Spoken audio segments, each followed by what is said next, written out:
ورفع مقامها في الورى، والصلاة والسلام على خير من ولد في هذه الثرى، نبينا محمد وعلى آله وصحبه أولي التقى.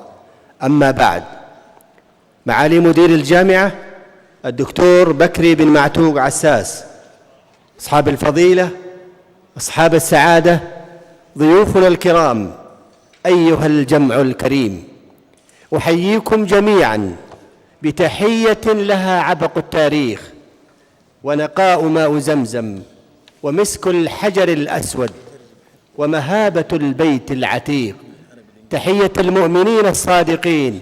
السلام عليكم ورحمة الله وبركاته، وأهلا ومرحبا بكم جميعا في مساء ازدان بمجيئكم وتلألأ بحضوركم.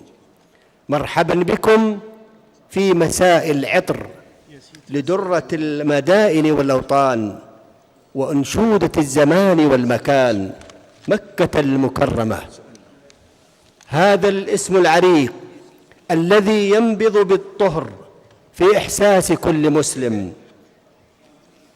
ويمتزج بالصفاء، ومن فيض محبته يحلو العطاء. مرحبا بكم في هذه الأمسية الماتعة للمحاضر الزائر من هولندا سعادة الدكتور لفروليك بعنوان مجموعة أوراق سنوك المتعلقة بمكة المكرمة، والتي تنظمها جامعتنا جامعة القرى بالتعاون مع دارة الملك عبد العزيز ضمن أنشطة وبرامج كرسي صاحب السمو الملكي الأمير سلمان بن عبد العزيز لدراسات تاريخ مكة المكرمة. فأهلا ومرحبا بكم مرة أخرى، نخبة مميزة تعشق الثقافة وأسرة متآلفة تحب القرى وأخبارها. خير بداية لكل بداية آيات من الذكر الحكيم يرتلها على مسامعكم الشيخ سجاد مصطفى كمال.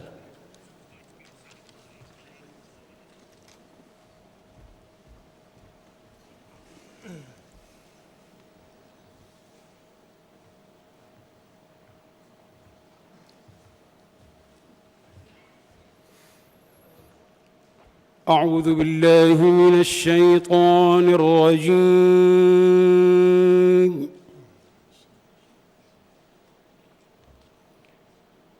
بسم الله الرحمن الرحيم.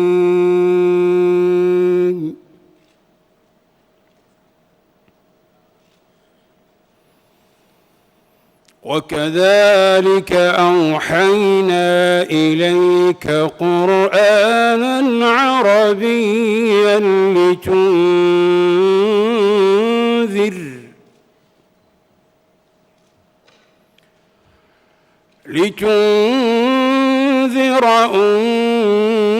القرى ومن حولها وتنذر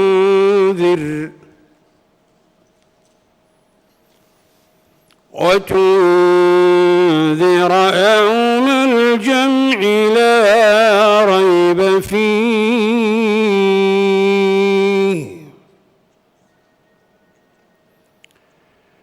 فريق في الجنة وفريق في السعير.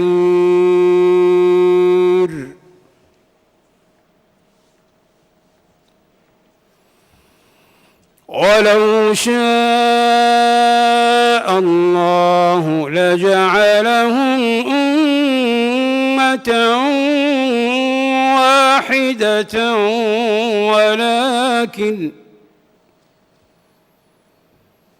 ولكن يدخل من يشاء في رحمته،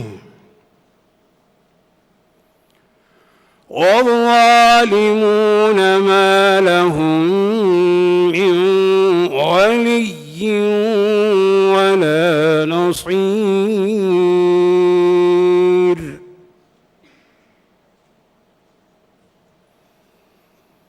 أم اتخذوا من دونه أولياء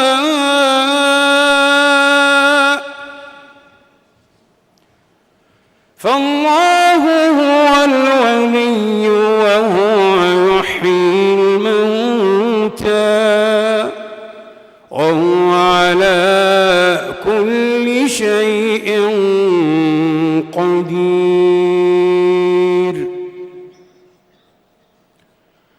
وما اختلفتم فيه من شيء فحكمه إلى الله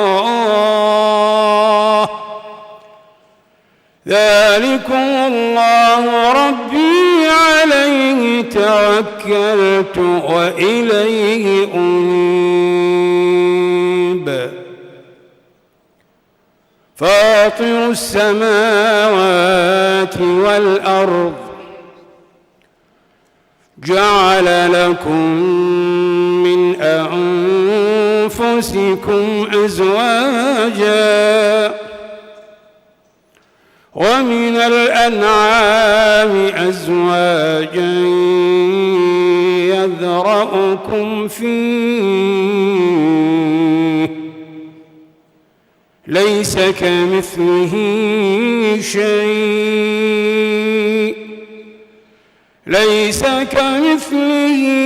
شيء وهو السميع البصير. صدق الله العظيم.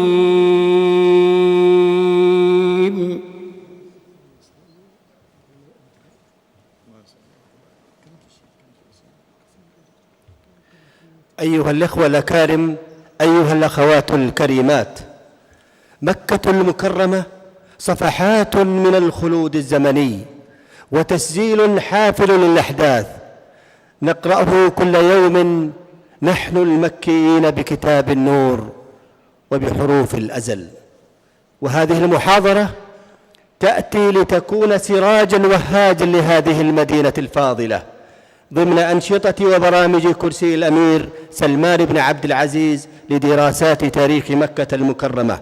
هذا الكرسي الذي أخذ على عاتقه أن يربط مكة الماضية بالحاضر ويكون منارة إشعاع علمي وتاريخي واجتماعي لهذه المدينة المقدسة. الكلمة الآن للمشرف على كرسي الأمير سلمان بن عبد العزيز لدراسات تاريخ مكة المكرمة سعادة الدكتور عبد الله بن حسين الشريف.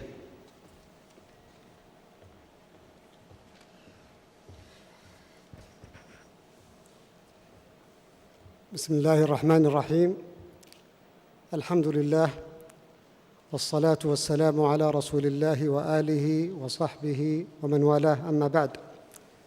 معالي مدير الجامعة الدكتور بكري بن معتوق بكري عساس، سعادة الدكتور لفروليك محاضرنا هذه الليلة، أصحاب الفضيلة والسعادة، أيها السادة والسيدات، السلام عليكم ورحمة الله وبركاته،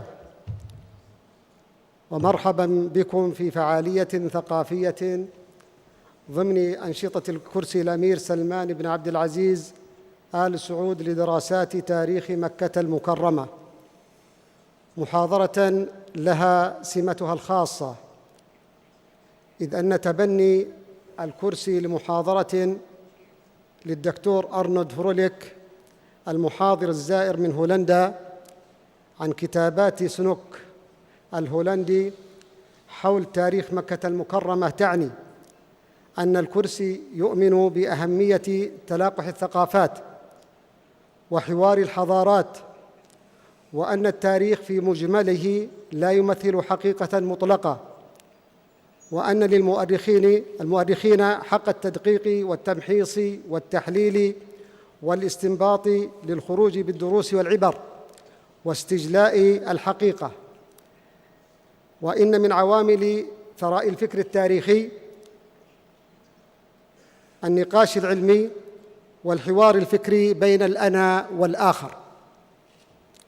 لقد كتب عن كتابات سنوك عدد من الباحثين السعوديين من منسوب الجامعة وغيرها، وعلى رأسهم سعادة الدكتور معراج مرزا المكرم هذه الليلة إن شاء الله.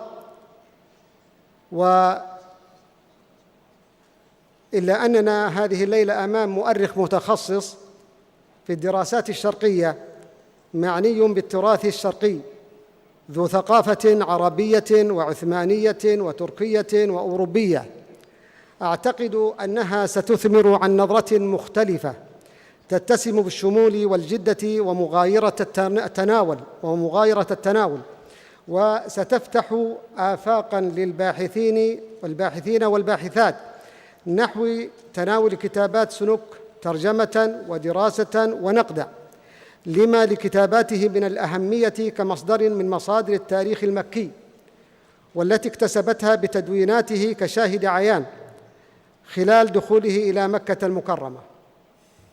أيها الكرام والكريمات، شرف لي أن أشرف على هذا الكرسي، كرسي الأمير سلمان بن عبد العزيز، لأنه جمع بين رمزين عظيمين: الرمز الديني مكة المكرمة مهبط الوحي ومبعث النبوة، البيت والقبلة المحج والمعتمر، الحرم الآمن حرسه الله، والرمز الوطني الكبير سلمان بن عبد العزيز ولي العهد نائب رئيس مجلس الوزراء وزير الدفاع، فولي عهد المسلمين أمينهم وولي عهد المؤمنين أمانة. إن أمير المؤرخين سمو الأمير سلمان بن عبد العزيز حافظ للتاريخ الوطني والإسلامي، وعلى رأسه تاريخ مكة المكرمة المحفوظ من بين تاريخ المدن لحفظه بالقرآن والسنة. فشكراً لسموه على الموافقة على إنشاء هذا الكرسي، وشكراً لجهوده الكبيرة ورعايته الدائمة للتاريخ والمؤرخين. حضورنا الكريم، أنشئ كرسي الأمير سلمان بن عبد العزيز عام 1432، ودشنه سمو الأمير بمكتبه الخاص بإمارة منطقة الرياض، ومولته وزارة التعليم العالي مشكورة، ومقره جامعة القرى.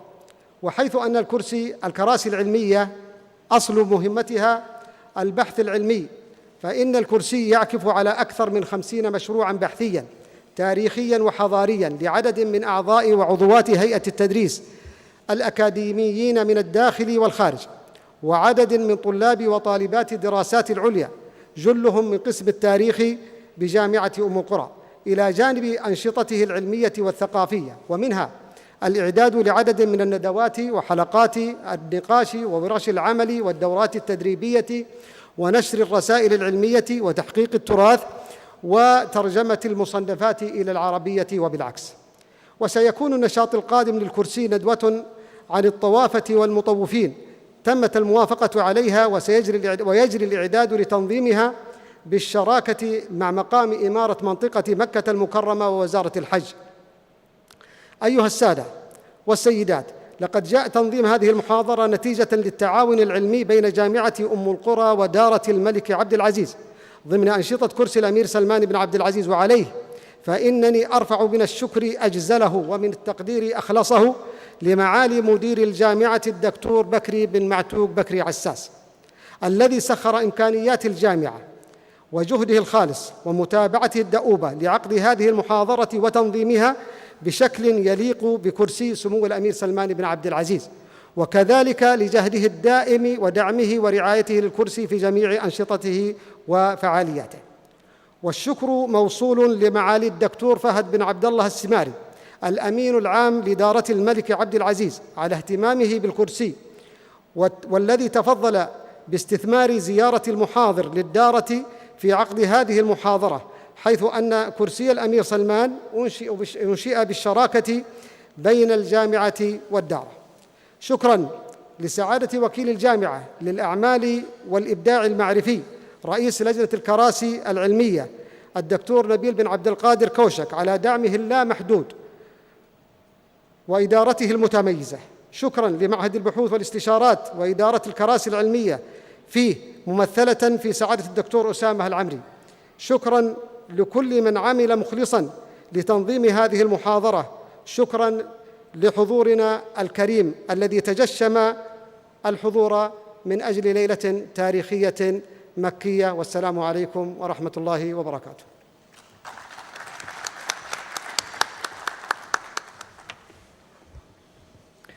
أيها الجمع الكريم، مكة المكرمة لا تشبهها أي مدينة على كوكب الأرض، سواء ما يتعلق بقدسيتها المكانية أو تضاريسها الجغرافية أو تركيبتها السكانية. ارتبط اسمها دوما بصفة المكرمة. هذه الصفة كأنها تقودنا نحن المكيين والساكنين بها إلى الخير والحسن والجمال في الوجدان واللسان وسائر الواجبات والأركان وفي كل زمان ومكان. وجامعته الحبيبة جامعة أم القرى بتاريخها المشرق الوضاء ومكانتها العلمية المتميزة دوما سباقة في خدمة مكة وتاريخها. وما هذه الأمسية إلا إحدى تجلياتها المباركة وخطواتها المميزة. الكلمة الآن لمعالي مدير الجامعة الدكتور بكري بن معتوق عساس، فليتفضل مشكورا.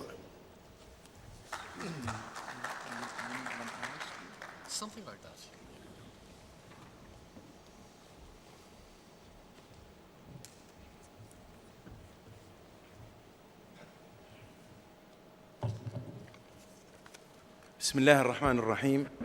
سعادة الدكتور لفروليك محاضرنا هذه الليلة، ضيوفنا الكرام، أيها الجمع الكريم، السلام عليكم ورحمة الله وبركاته.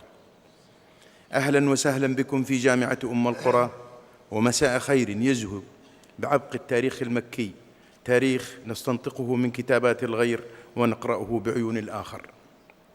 من خلال محاضرة الدكتور التي تأتي استقراء لتاريخ مكة المكرمة من مجموعة أوراق سنوك عن مكة المكرمة التي ينظمها كرسي سمو الأمير سلمان بن عبد العزيز لدراسات تاريخ مكة المكرمة، وذلك بالتعاون بين الجامعة ودارة الملك عبد العزيز. أيها الإخوة والأخوات، تتشرف جامعة أم القرى بكرسي الأمير سلمان بن عبد العزيز لتاريخ دراسات مكة المكرمة لارتباط هذا الكرسي باسم سمو ولي عهد خادم الحرمين الشريفين، نائب رئيس مجلس الوزراء، وزير الدفاع، أمير المؤرخين وراعي التاريخ الوطني، وكذلك لاختصاص الكرسي بتاريخ مكة أم القرى ومهبط الوحي وقبلة المسلمين التي جعلت حكومتنا الرشيدة الاهتمام بها ورعاية شؤونها على رأس أولوياتها. لقد جاء تأسيس كرسي سموه في جامعة أم القرى اهتماما من سموه بعلم التاريخ واستمرارا لدعمه للدراسات التاريخية، ودليلا على حبه لمكة المكرمة وعنايته بتاريخها، وهو استمرار لجهوده في خدمة التاريخ الوطني والإسلامي، وذلك لما عرف عنه يحفظه الله من حب للتاريخ ورعاية للمؤرخين. ويظهر اهتمام سموه التاريخي فيما اشتهر عنه من العناية بعلم التاريخ قراءة ونقدا وتصنيفا، وفي رئاسة سموه لمجلس إدارة تاريخ الملك عبد العزيز، لمجلس إدارة دارة الملك عبد العزيز، وفي جائزة سموه لدراسات تاريخ الجزيرة العربية، ورئاسته لمجلسي مركزي تاريخ مكة والمدينة، ورئاسته الفخرية للجمعية التاريخية السعودية، ورعايته لعدد من الندوات واللقاءات العلمية عن تاريخ المملكة العربية السعودية وتاريخ الجزيرة العربية، وموافقته على إنشاء عدد من الكراسي التاريخية في عدد من الجامعات السعودية باسمه، منها كرسي الأمير سلمان بن عبد العزيز لدراسات تاريخ الجزيرة العربية في جامعة الملك سعود، وكرسي الأمير سلمان بن عبد العزيز لدراسات تاريخ المدينة المنورة في الجامعة الإسلامية. إن إنشاء هذا الكرسي في جامعة أم القرى بالشراكة مع دارة الملك عبد العزيز يجعله مكملا لدور مركز تاريخ مكة المكرمة ودارة الملك عبد العزيز في خدمة تاريخ مكة خاصة والتاريخ الوطني والإسلامي على وجه أعم، وسيكون إثراء لحركة الفكر التاريخي وملهما لاستجلاء القيم العظيمة في تاريخنا الديني والوطني، لما تمثله الدارة من مرجعية علمية للتاريخ الوطني، ولما للجامعة من عراقة في الدراسات التاريخية والإسلامية. كما تأتي شراكة جامعة أم القرى مع الدارة تعزيزاً للشراكة المجتمعية من خلال كراسي البحث في تحقيق رسالتها العلمية وتحقيق التميز والإبداع البحثي، وكذلك تسخير إمكاناتها وعراقتها العلمية في خدمة الفكر الإنساني. أيها السادة، إن هذا الكرسي وهذه الجامعة ما هي إلا ثمرة من ثمار عناية حكومة خادم الحرمين الشريفين، حكومة خادم الحرمين الشريفين بالحركة العلمية، ونتيجة لدعم وزارة التعليم العالي لجامعة أم القرى وتمويلها لهذا الكرسي. أيها الحضور الكرام، تمنياتي للمحاضر بالتوفيق ولكم بالاستفادة. Would you please, audience, give me just 2 minutes to welcome our distinguished guest. On behalf of myself, the University of Umm al-Qura, and the respected audience here in the hall this night, I would like to welcome you, sir, here in the Kingdom of Peace, in the Kingdom of the custodian of the two holy mosques, in the Kingdom of Saudi Arabia.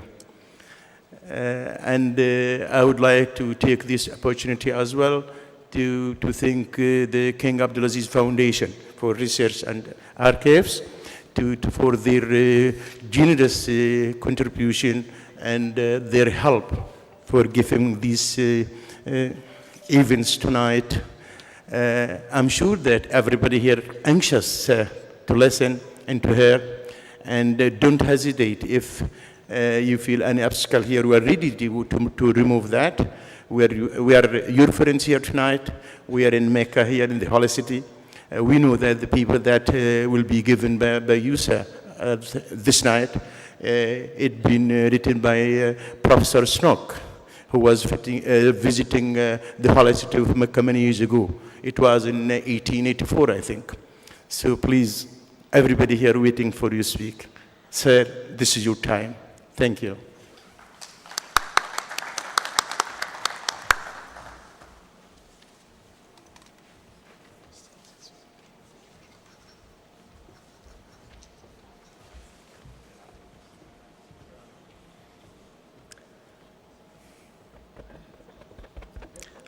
Is it on? Yes. Good evening, gentlemen, ladies also. I am standing here before you as a guest, a very simple guest, and presently I am enjoying the unlimited hospitality of the King Abdulaziz Foundation based in Riyadh, and also the hospitality of the al-Qura University here in Mecca. You really make me feel shy. Of course, I'm a simple guest, but I also feel privileged that I am here before you in a position to explain about a Dutch scholar who went to Mecca in 1884 and went back in 1885. Let me first explain to you who I am. My name is Lefrolík. I hold a doctoral degree from Leiden University, and I am keeper of the Oriental collections of the Middle Eastern and Islamic collections at Leiden University Library. Leiden University has a very deeply rooted tradition in the study in the languages and cultures of the Middle East. In fact, next year we will be celebrating 4 centuries of the Chair of Arabic, which was founded in 1613, so 400 years ago. So for 400 years, we have been studying Islam, the Arabic language, the other languages of the Middle East. We hope to continue doing so for a very, very long time. So as curator, I do a lot of work with manuscripts. And the other week, I was looking at a Turkish manuscript on the history of America. And when I was flipping through the pages, my eye fell on a map of the world. According to ancient Arab principles, it was a circular map of the world. It consisted of circles, and right in the middle of that map was a picture of the Kaaba, the Holy Kaaba. Now you may wonder, what is a picture of the Kaaba doing in a book on America? I was first puzzled, but then I thought to myself, why not? The spiritual guidance of the Kaaba radiates all over the world, and also over America, wherever it may be. It may be in all the continents, in Europe, Asia, America, whatever. So I decided to treat this as an encouragement for my lecture for tonight. But my lecture will not be on America or on maps in general. It will be on a Dutch scholar. I am really overwhelmed by everything these learned gentlemen have said about the professorial chair for the history of Mecca and the role of scholars in Saudi Arabia in the advancement of science. This is really, this cannot be overrated, this effort that you are making. And as a library based in Holland, in Leiden, we try to join you in that effort and for the advancement of science and for human culture in general. It may therefore come as something of a disappointment to you that what I'm going to talk about tonight is not only dry or mere facts, or facts that you can check. It is also about opinions. It is also about a one-sidedness in gathering facts, in interpreting facts. It is also very much to do with the history of Dutch colonialism in Southeast Asia. I will explain to you why. And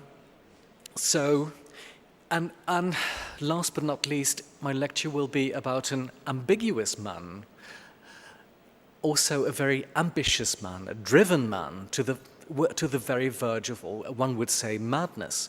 A man who was wholly dedicated to the cause of Dutch colonialism, and at the same time who was, in the deepest recesses of his heart, a Muslim.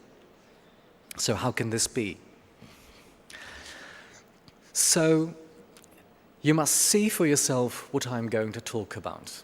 I will try to explain what he saw, what he thought, but you must judge for yourself if it was true or not.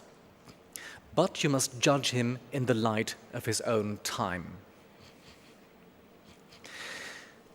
This is the little boy you are seeing. He is standing to the left, a little boy about 12 years old, in his schoolboy uniform. Next to him is a cousin who does not concern us anymore. He's keeping his eyes closed. Why? We don't know. He's a very little boy who grew up in the south of the Netherlands. His father was a Protestant minister who'd had a difficult career, and he was not in this part of the country out of his free will. For the southern part of the Netherlands is a Roman Catholic territory, not a Protestant territory. There are hardly any Protestants about, so why did he get there? This may not be important for you to know, but it did have its effect on this little boy. And maybe it was one of the causes of his great ambition, his burning ambition. Let me see. When he was 18, he went to study theology at Leiden University. Started maybe with the ambition to become a Protestant minister, a priest in the Protestant church himself, just like his father. You see him here in a picture. He is the second one from the right. So if you start at this, I hope you can see him. He's got his elbow on the table. He is surrounded by his friends, his fellow students. And now the habit of students in universities in the Netherlands is that students who start the same year stick together for the rest of their lives. They have these clubs, they call them year clubs, and these clubs stay together, thick and thin. For instance, the boy or young man who is watching you right and is sitting at the table is one of his closest friends, would always remain one of his closest friends, and who would also follow him in his career in the Dutch colonial possessions in Southeast Asia, in Indonesia. As you can see, these are wealthy gentlemen. These are not common boys. They belonged to the highest classes of society. In those days, it was not for everybody to become a student at the university. You really needed rich parents to be able to do so. These are young gentlemen, not just students. At a certain point, the young Snook, for whatever reason, decided to drop theology and to switch to what they called Semitic studies. The study of languages like Hebrew, Aramaic, and also Arabic. He did so with the encouragement of his professor, Michael Jan de Goeie. You may not know him, but he was responsible for the largest edition ever produced by Western Arabic scholarship in the modern era. He was responsible for the edition of the Annals, the Tاريخ الرسل والملوك by At-Tabari, which was published in almost 10,000 pages of Arabic text in the late 19th century. And his professor encouraged him to pay attention to Arabic. He finished his studies in 1879. What then? Job opportunities were scarce in the Netherlands, so he was trying to find a position which was not easy. So he decided to write a PhD thesis under the supervision of his professor Michael Jan de Goeie. And after obtaining his master's degree in 1879, he finished his doctoral thesis within 1 year, which is remarkably quickly. The subject of his thesis was the Hajj. You see, this is the first stage on a very long journey that would lead him eventually to Mecca. He wrote his thesis on the Hajj. Well, why would he do that? We think that he did so because one of the other professors in the university, a famous historian, had also published a study on the Hajj, and he had claimed that the Hajj was of Hebrew origin. You may laugh at this, but this was how science worked in the 19th century. He thought that it was originally a Jewish tradition. Snoek took a very good look at the text, at the Arabic texts, the early sources of Islam. And he came to the conclusion that it was nonsense. But he conceded, as all early Islamic sources do, that the Kaaba was already there before Islam, that it had served as a temple for the pre-Islamic people, but that it had been changed, converted into an Islamic rite by the Prophet of Islam, Muhammad, peace be upon him.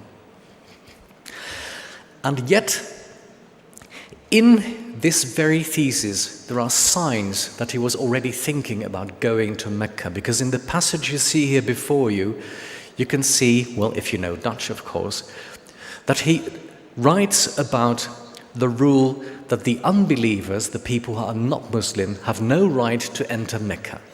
And he puts a note, as you see at the bottom of the page, he scribbles all kinds of things in which he tries to figure out how this works, why people who are not Muslims are not allowed to enter Mecca. He really wants to know why this is.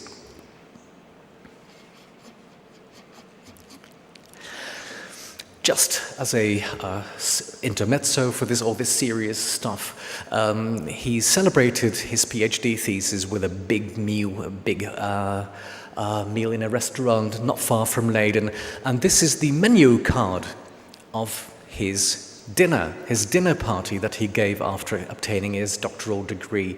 And as you can see, the Leiden printer in Holland who printed this card was trying to figure out how he could give a certain oriental touch to the occasion. Because he had nothing on the Middle East or on the Islamic world, he opted for a ancient Egyptian scene, which had nothing to do with the subject of Snoek thesis. But it looks very nice. It is also a very small example of what we have in our collections at Leiden. Important things, but also very everyday objects like this little menu card. So a young scholar, Snook is ambitious and he wants to get somewhere. But how? He is helped by sheer coincidence. In the summer of 1883, there is a world exhibition held in Amsterdam. And you can see here a cartoon of the occasion. It was to be opened on the 1st of May in 1883, and it was a sheer mess. It was completely chaotic. As you can see at the bottom of the cartoon, people are trampling over boxes with things to be displayed, and it's really a complete chaos. Things settled down after a while, and the world exhibition, lasted all summer. And to this exhibition came a learned gentleman from Medina.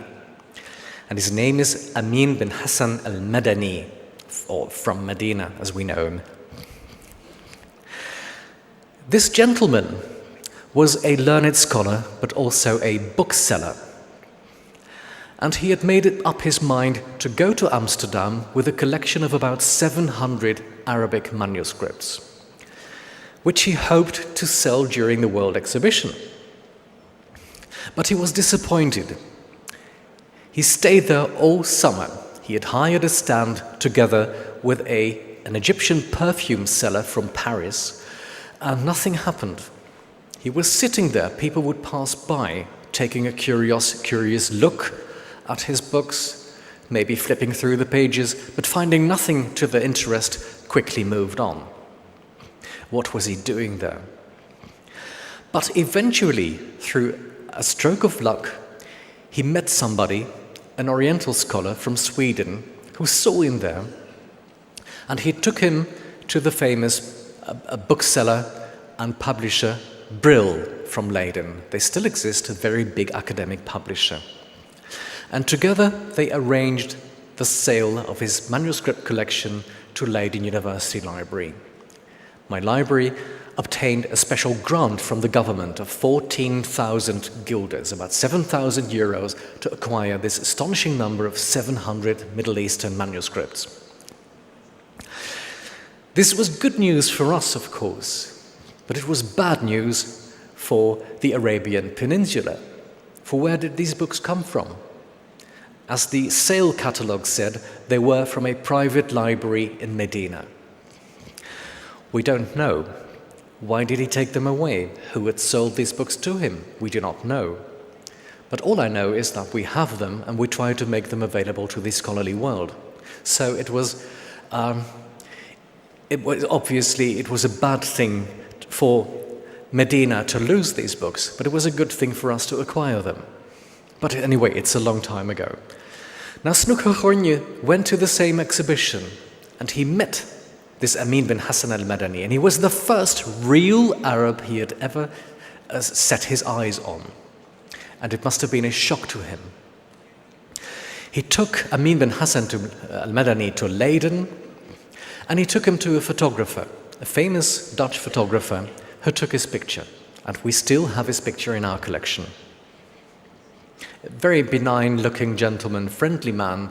And on the back of this photograph, Amin bin Hassan al-Madani wrote a poem in honor of Snook. And what did Snook do? He was so much impressed with this gentleman, this Arab gentleman, that he wrote a little book about him, which was published in the same year, 1883, by Brill at Leiden. And this Arab gentleman must have encouraged Snook to go to the Arabian Peninsula himself, to see for himself what was going on there. And he really did so, but he was not really a wealthy man himself. So he obtained a grant from the Dutch government. Now, why would the Dutch government give this young scholar money to travel to Jeddah or to the Arabian Peninsula? Why would they do that? Well, the reason for this is very easy, at least for me. The Dutch had been in control for about 300 years of present-day Indonesia. They started colonizing Indonesia in the early 17th century, starting with Java, Sumatra, and extending their rule until it comprised, in the early 20th century, all territories of what is now Indonesia. Now, as a colonial ruler, the Dutch had to take account of the opinion and the religious beliefs of the local people. And as you know, Indonesians are Muslims. And Muslims have to travel to Mecca once in their lifetime if they want to fulfill all their religious obligations. So the Dutch government gave the Indonesians the freedom to travel to Mecca and to go on Hajj. But the Dutch were also very much afraid that these Indonesians would travel to Mecca, to a place where nobody could follow them, where non-believers could not follow them, and that these Indonesians would pick up all kinds of wrong ideas. For instance, nationalism, or what they would call religious fanaticism. And as you may imagine, almost everything was considered to be religious fanaticism in the eyes of the Dutch.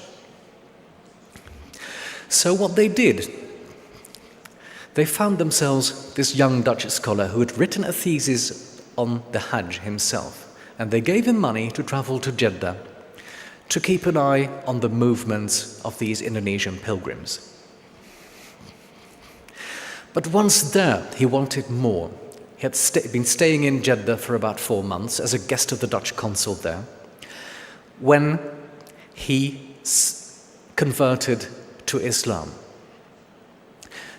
Now you may say that this was a matter of expediency, that he did what it took to gain access to Mecca. Okay, I want to go to Mecca. What would I have to do to go to Mecca? I have to become a Muslim. All right, then I become a Muslim. So you may think of it in those terms, but I think it is more complicated than that. It's more ambiguous. He stayed in Mecca for the greater part of 1885. From February to August, he stayed in Mecca. Until, for reasons that I do not wish to explain here, he was extradited, he was expelled from the country by the Turkish Ottoman governor, who said he had to leave, which was a pity for him, for it was just before the Hajj rituals of that year started. So eventually, he never got a chance to witness the Hajj himself, which was a great pity, and he really was very sorry for them. And something which shows the ambiguity of his character, that he always most strenuously denied that he was sorry that he could not witness the Hajj. He was a very difficult man.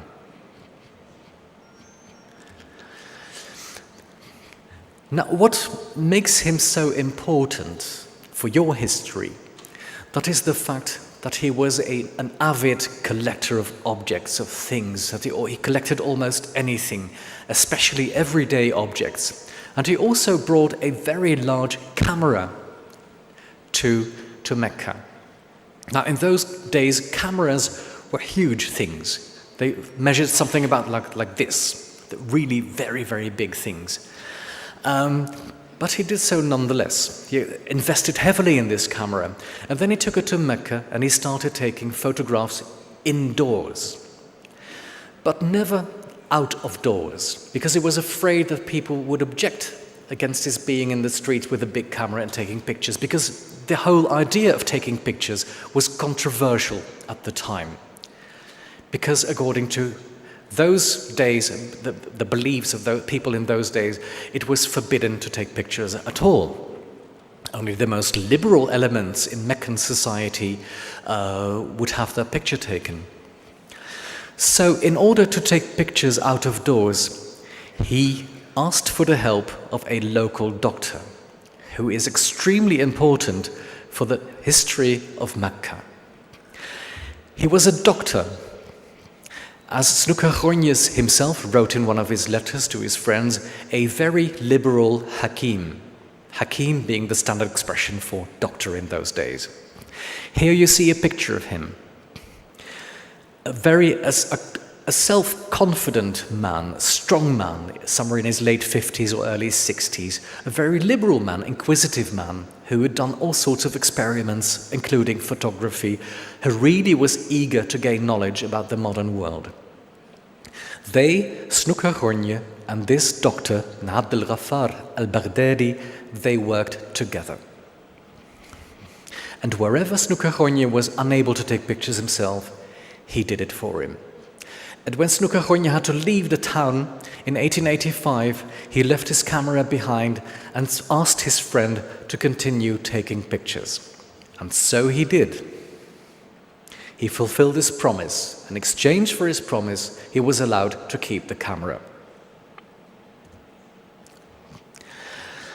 When he came back in 1885, he worked his notes into a big work, a very big two-volume book with the title Mecca, which he wrote in German, which was then the most common vehicle of academic research in those days. It's not anymore, of course, now it's English, but in those days it was German. 2 volumes. The first on the history of Mecca, based on written sources from the earliest days up till the Turkish occupation. The second volume was the most important one. It was on everyday life in Mecca. This book was accompanied with a portfolio of plates of pictures called the Bilderatlas zu Mecca, which was published in 1888. And it contains pictures of both Snook himself, but also pictures made by Abdel Ghaffar, the doctor. This is one of them. A picture, or rather a lithograph, made on the basis of a real picture. The picture itself does not exist anymore, but this is what we have. And as you can see from the perspective, this Dr. Abdel Ghaffar had to climb on top of the roof of the mosque in order to take this picture. It must have been a very hard job to do this because he had to carry this enormous camera. So once more praise to this Dr. Abdel Ghaffar. And this is a picture made by Snook himself, made in the courtyard of the Dutch consulate in Jeddah. He was instructed to keep an eye on the Indonesian pilgrims, and this is what he did. He took their pictures. And these are pilgrims from Aceh, from northern Sumatra. And northern Sumatra, or Aceh, will play a very big important role during the rest of Snook career. As you can see, the pilgrims are largely old. The people in the foreground are pilgrims from Aceh. They're old men, probably wishing to die in the holiest place of Islam. The figures behind them are the so-called Mutawwifin, the guides. As I already explained to you, Snook also collected everyday objects. And here you see a colored lithograph of the things that he collected.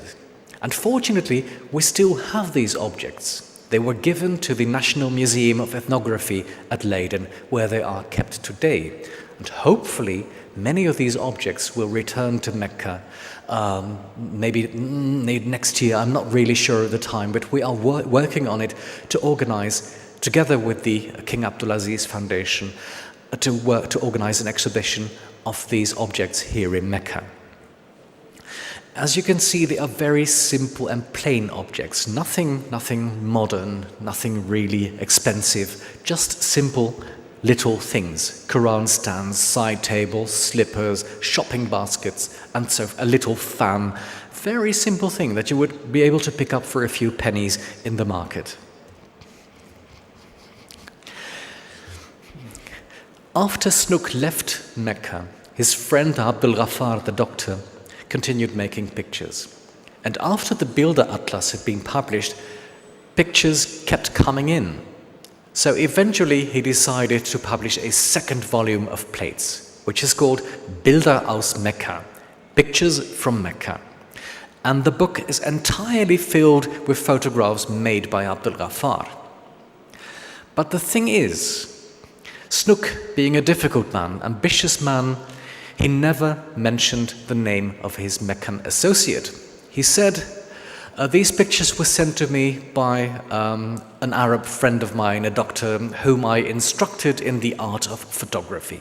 He never gave his name, and he exclusively treated him as an assistant, whereas in reality he had been a very active and very independent friend to him. Here you see how the book was published, and I hope you see the little picture on top of the book.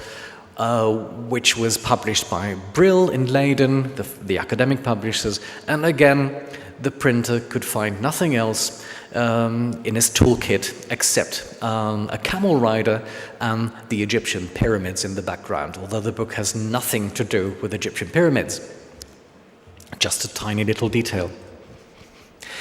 Here you see one of the pictures taken by Abdul Ghaffar the doctor.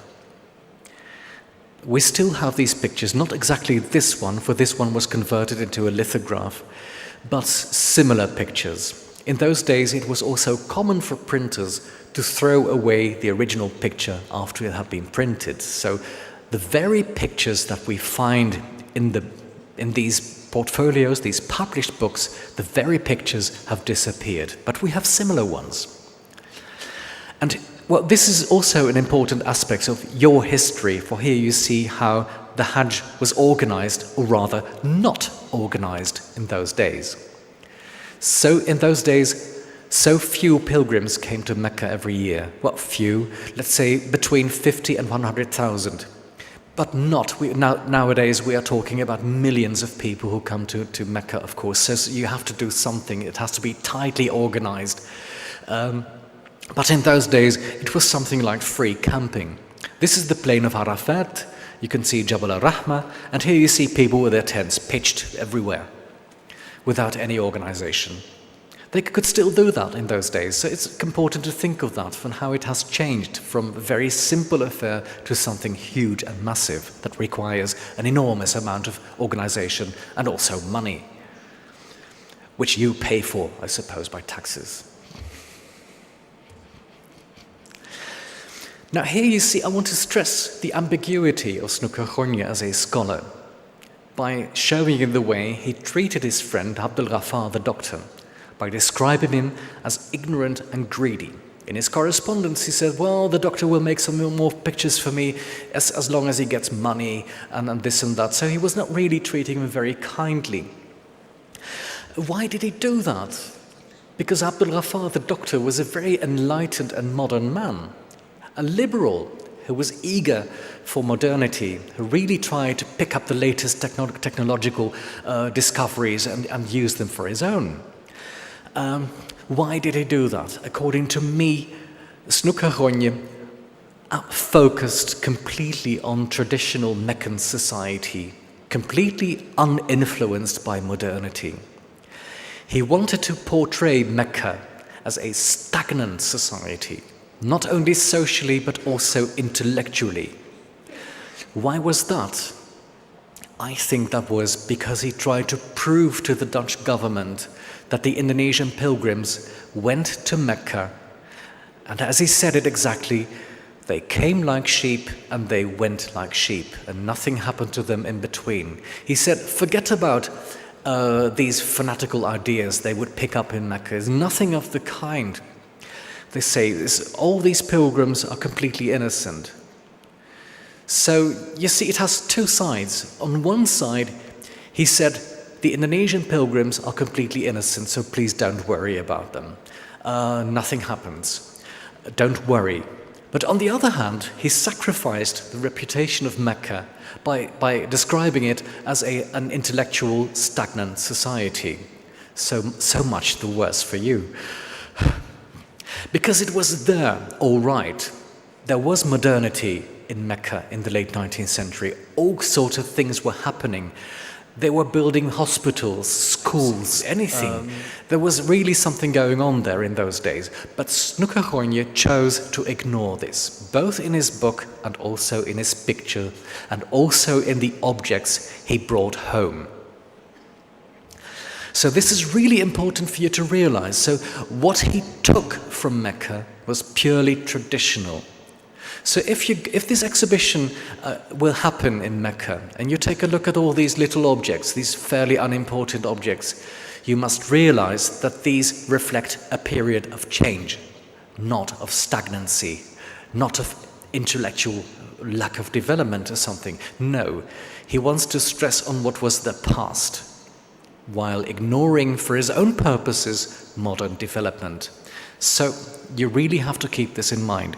And it is also very much an aspect of Oriental scholarship in the 19th century and in the 20th century, that for all kinds of political reasons, Western scholars try to treat Muslim society as backwards, as undeveloped. Of course, the reason behind this is very obvious, it's very clear to see, of course, that if you have somebody who's intellectually stagnant, who doesn't think for himself, it is all the more easier and indeed better for everybody that a modern European will come and be in charge of those people. But of course, all this is in the past.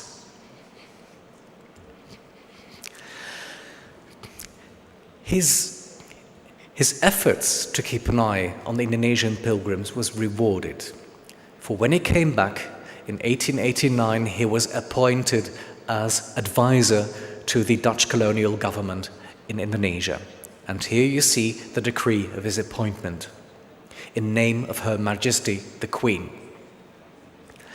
And he stayed in the Dutch colonies in Indonesia for 16 years. A very, very long time.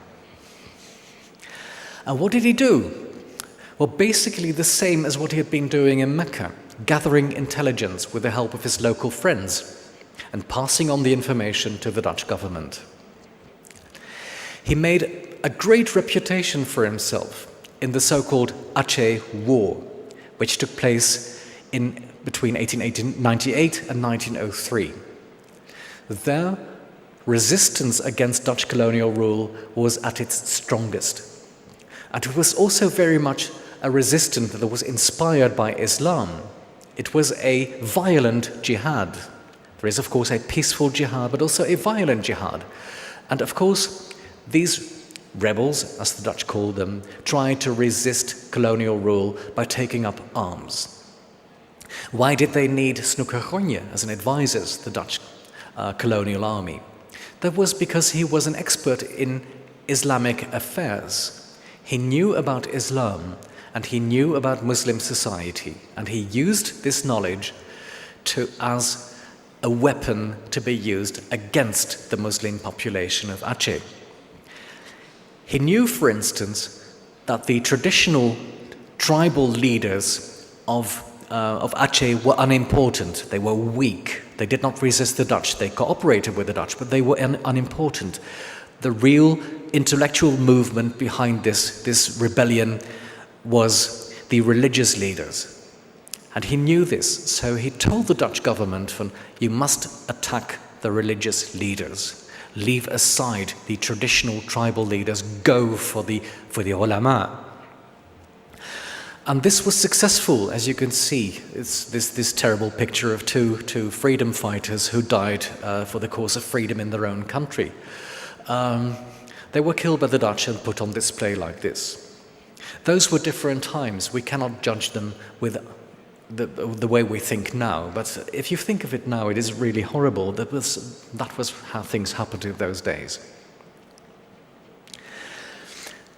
Snoek was a close associate of the military commander, Van Houts, a very famous name in the Netherlands even now. And together they went to field. They campaigned together. Snoek and the military commander stayed together like friends. They shared information, and together they were successful. For in 1903, the Sultan of Aceh, Tuanku Muhammad Dawood Shah, surrendered to the Dutch. Here you can see him. And what makes the picture so interesting, this is a press photograph made in the mosque of the capital of Aceh. The Shah, who is standing here in the foreground, accompanied by his son and flanked by two Dutch officers, he surrenders to a picture of the Dutch Queen.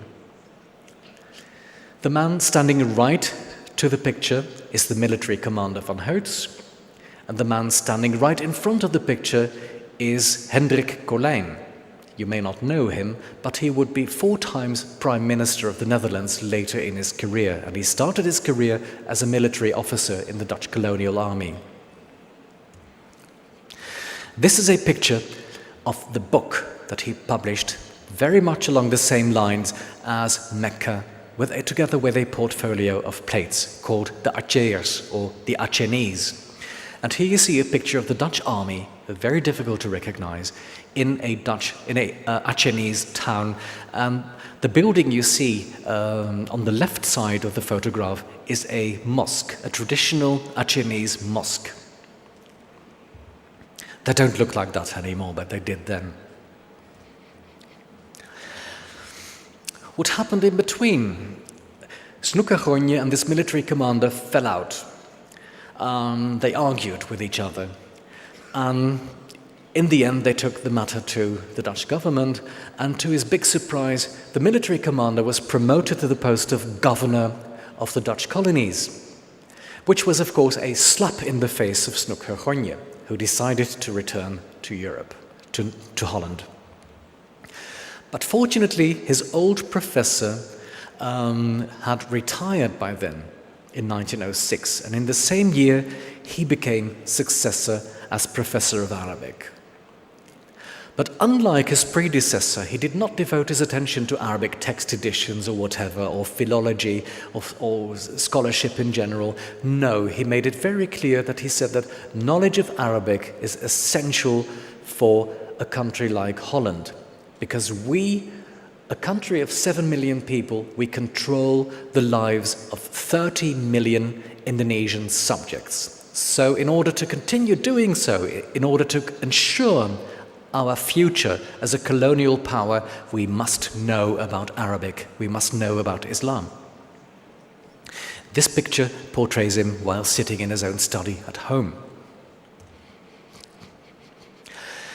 During the rest of his career, Snoek retained a lively interest in all the affairs of the Arabian Peninsula. Although he was very much a supporter of colonial rule in Indonesia for the Dutch, and he thought that the Indonesians would not be able to take care of themselves, at least for a century, he really supported the cause of Arab independence. He was happy when he heard about the rebellion of the Sharif of Mecca in the early days of the Second World War. He also, when the Sharifs of Mecca stepped aside to make way for the new Saudi kingdom of Abdulaziz, he was happy, and he wrote his articles in the Dutch press, really encouraging this new phenomenon. He also kept on gathering materials. He instructed friends to bring back materials, things back, photographs, anything. If anybody had something, please send it to Professor Snoek in Leiden. And one of the most interesting bits is that in 1908, 1909, he sent his gramophone. It was not called a gramophone, it was called a phonograph in those days. Here you see an example of his Edison phonograph, which he sent from Batavia, the colonial capital in Indonesia, to Jeddah, with the request to the Dutch consul to make sound registrations. And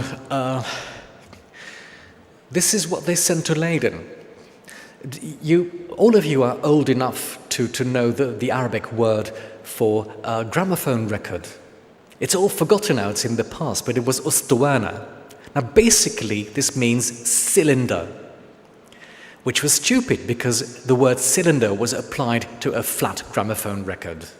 But not before that. The gramophone started with cylinders. They were circular, and they were used as gramophone records, not only to play sound, but also to register it. It was an early predecessor of the cassette deck, or the CD. And here you see some boxes that we have for these sound registrations with the image of Thomas Alva Edison on them. And we still have these. We got 300 of them, filled with music, sound, street cries, Quran recitation, adhan, you name it, we have it on this set of cylinders. Now, all these cylinders were converted to tape, to cassette tape in the 1980s or so, and afterwards they have been digitized. And we now have them on data tape and on CD-ROM, but we have never published them. Why not? Because we are working on an inventory.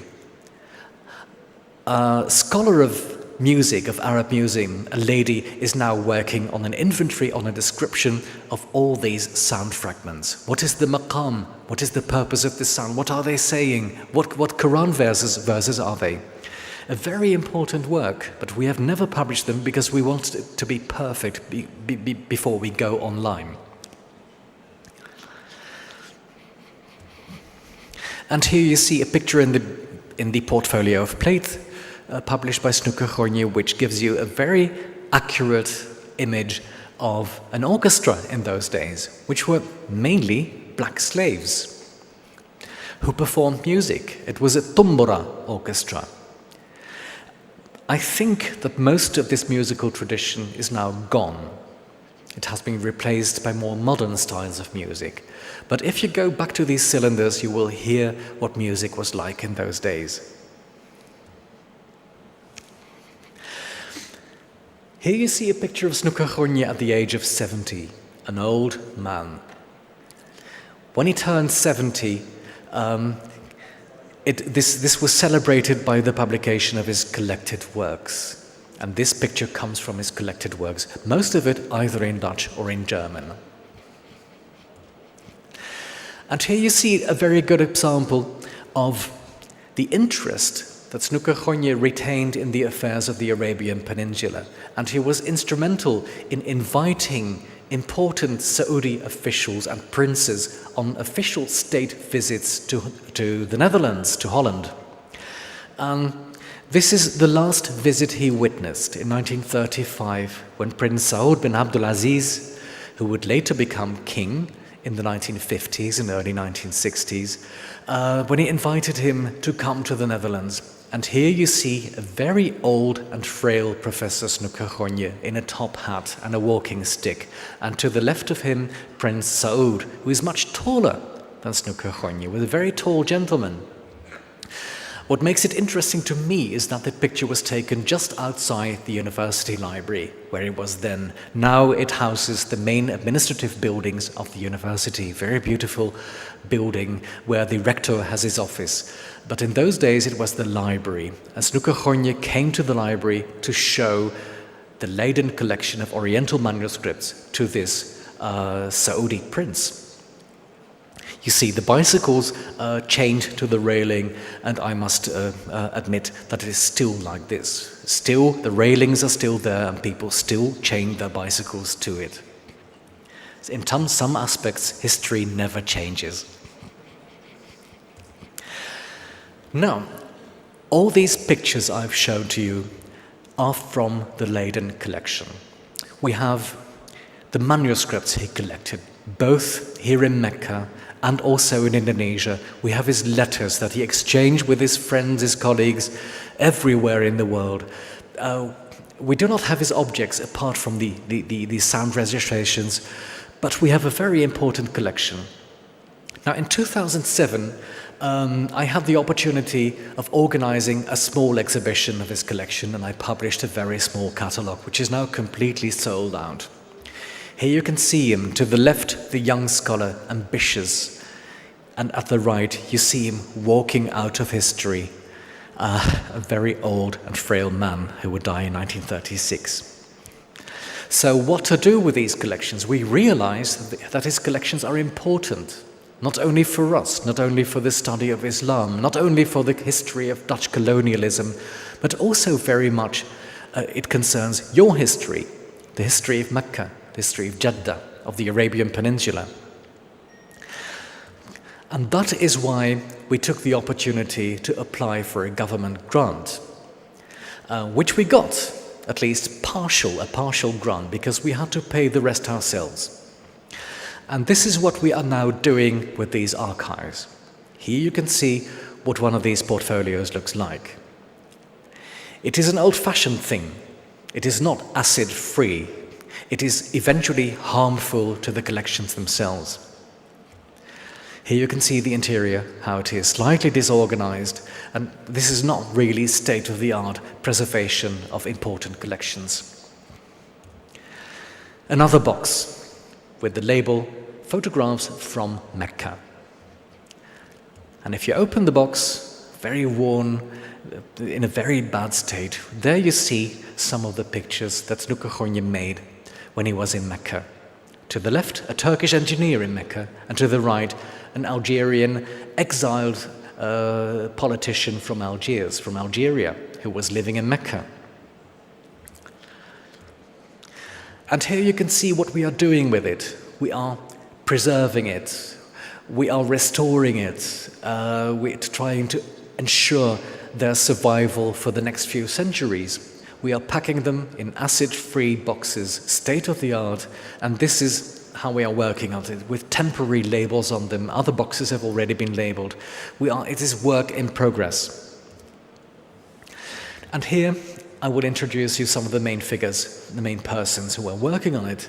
The most important is a lady, one of my colleagues, Sylvia Compan, who is spending a lot of her time to repack things, to repair things, and to put them in a better shape to ensure their survival in the long term. She's a very reliable person. I really rely on her. And we also had this young student, Walter de Winter, who was an external project assistant, who we could hire because of this government grant. He was a volatile person, very funny. You never could take him quite seriously, but he did a wonderful job. And he's now a PhD student in Berlin. And here you see him working on the old portfolios, the new one, the new boxes, and in the meantime making a detailed inventory of the entire collection. Because all this material is now being scanned, it is being digitized. And we are storing archival digital copies of the entire collection. We not only we restore and we preserve the originals on paper, with the help of digitization, with state-of-the-art techniques, we are trying to preserve them in digital format. And together, we hope it will ensure their survival. To encourage people to give us money, we made some publications on this. I published some articles in journals dedicated to book conservation and digitization, stressing the importance of digitizing this collection. We are making the entire collection, describing it with the help of EAD, Electronic Archival Description, which is the state-of-the-art format internationally approved for describing digital archives. And of course, the government is putting a lot of money into this, but we are also looking for partners who will help us to continue this great job. Of course, I'm looking for friends everywhere. We got a very sizable grant from Snook own family, which was very kind of them. And every bit and little bit helps, of course, but everything helps to continue doing this work. If we do not get support from the outside world, we'll do it ourselves, of course, because we do not have much money, but we realize how important it is. But it would be nice to have the encouragement of support from anybody, not only with money, but also your intellectual support, your appreciation is very important in this respect. And this is where I would like to end my lecture. Thank you very much.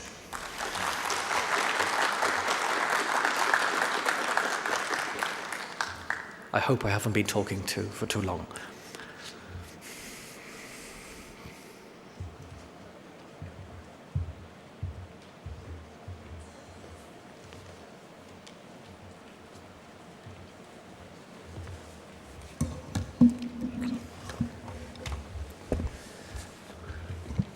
شكرا جزيلا لمحاضرنا البارع سعادة الدكتور أرنولد فروليد على هذه المحاضرة الجميلة الرائعة التي نقلتنا من مكة الطبيعة إلى مكة الثقافة، من مكة الجغرافيا إلى مكة التاريخ، من مكة الإطلاق إلى مكة النسبية، من مكة في أفق المعتاد إلى مكة في آفاق المعرفة والوعي الإنساني.